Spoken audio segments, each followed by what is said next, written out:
আসসালামু আলাইকুম everyone, welcome to my new channel. এই চ্যানেলে আপনারা ইনশাল্লাহ এন্টারটেইনমেন্ট, বিভিন্ন লাইফস্টাইল ব্লগ, বিভিন্ন কিছু দেখতে পারবেন। আজ আমি আপনাদেরকে দেখাচ্ছি আমাদের বাসায় পেস্ট কন্ট্রোল করার জন্য আমরা আমার খালার বাসা নারায়ণগঞ্জে যাচ্ছি। সকালে ঘুম থেকে উঠে জামা কাপড় গোছাতে হলো, ব্যাগে নিতে হলো। বাসা একদম লন্ডভন্ড হয়ে আছে, পুরো বাসা পেস্ট কন্ট্রোল করতে হবে। কী যে এক ঝামেলা, এটা বলে বোঝানোর মতো না। সাডেনলি একদিন দেখি আমাদের বাসার যে শোকেস, সেই শোকেসে হচ্ছে উই পোকা, যেটাকে বলে, এই উই পোকা হয়েছে। আশা করি যে ইনশাল্লাহ এখনও সেটা পুরো বাড়িতে ছড়ায়নি। তো দেখার সাথে সাথে আসলে পেস্ট কন্ট্রোল করার সিদ্ধান্তটা নেওয়া এবং পেস্ট কন্ট্রোলের জন্য ডাকা হলো।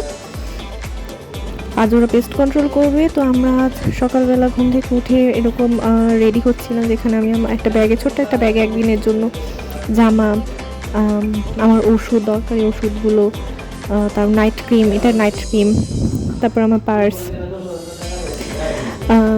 সানস্ক্রিন, যাবতীয় সব কিছু নিয়ে নিচ্ছিলাম।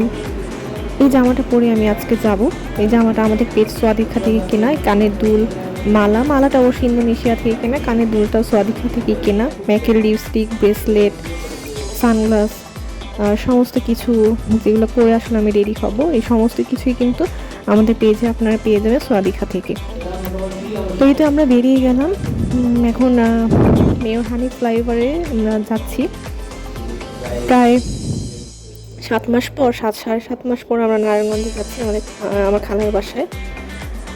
ভালো লাগছিল, এক্সাইটমেন্ট কাজ করছিল, থাকার জন্য যাচ্ছি। 2 দিন থাকবো ইনশাল্লাহ। যারা পেস্ট কন্ট্রোল করবেন তারা কিন্তু অবশ্যই পেস্ট কন্ট্রোলের সময় বাসা থেকে চলে যাবেন। এই তো আমরা টোল প্লাজায় থামলাম। সেই অ্যাজ ইউজুয়াল 60 টাকা টোল দিয়ে আমাদেরকে পার হতে হলো। পেস্ট কন্ট্রোল করার সময় কিন্তু অবশ্যই রিস্ক এড়ানোর জন্য 2 দিন বাসার বাইরে অবশ্যই থাকবেন, যেটা আসলে আমরা করছি।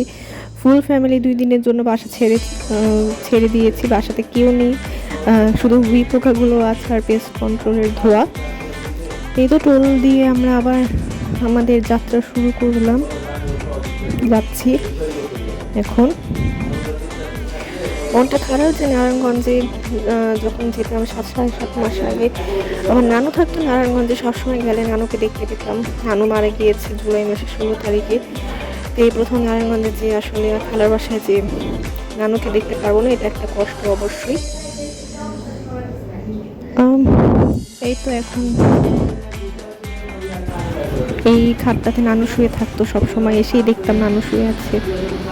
এটা আমার আন্টির বাসা নারায়ণগঞ্জ। খুবই সুন্দর একটা বাসা মাশাআল্লাহ, পরিষ্কার পরিচ্ছন্ন, খুবই খোলামেলা, শীতলক্ষ্যা নদীর পাড়ে। প্রচুর রোদ, আলো, বাতাস সব কিছু মানে আসে এখানে। বাসা থেকে নামলেই শীতলক্ষ্যা নদী, ডকইয়ার্ড সামনে, মানে নদীর ওই পারে হচ্ছে ডকইয়ার্ড।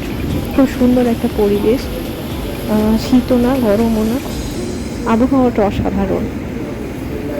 এই তো জানালা দিয়ে যতটুকু দেখানো সম্ভব আমি ততটুকুই আপনাদেরকে দেখানোর চেষ্টা করছিলাম। সব জাহাজ, লঞ্চ এগুলো দাঁড়িয়ে আছে, লঞ্চগুলো যাচ্ছে। এখন আমরা খালার বাসায়। আমি জানি না, আমি এখন একটা ঘরে এসে ভয়েস ওভার দিচ্ছি, হয়তো বা আম্মুরা যারা গল্প করছে ওদের হয়তো কথার সাউন্ড আসতে পারে।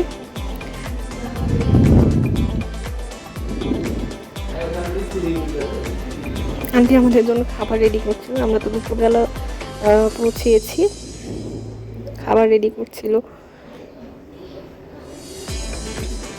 বাসাটি কিন্তু বেশ সুন্দর। এটা হচ্ছে আন্টির ছাদে আন্টি ছাদ বাগান করেছে, যেখানে বিভিন্ন ধরনের ফুল, ফল, সবজিও আছে। সুন্দর একটা ছাদ। ছাদে উঠলেই তো নদী দেখা যায়, আবার তার উপরে ছাদে ছাদ বাগান, অসাধারণ একটা পরিবেশ।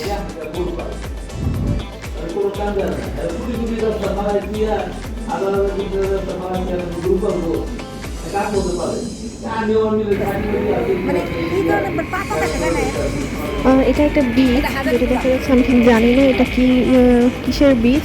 মোস্ট প্রবাবলি হয়তো বা এই বীজ দিয়ে হয়তো বা, আমি জানি না, পদ্মা সেতুতে যাওয়া যায়।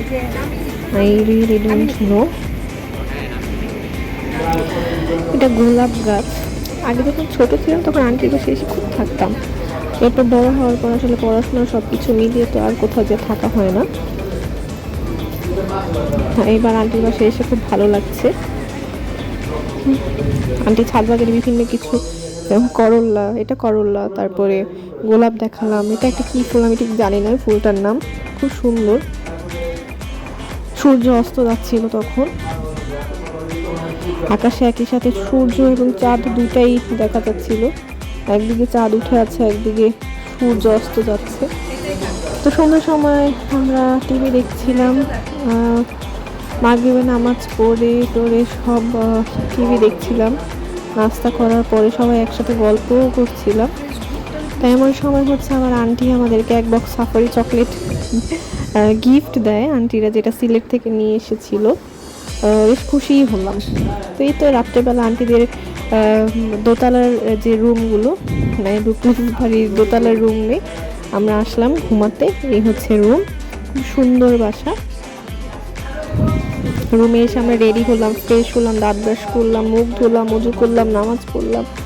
আর এখন নাইট ক্রিম দিব, একটু ছোট্ট একটা স্কিন কেয়ার করে ঘুমিয়ে যাবো। আল্লাহ হাফেজ।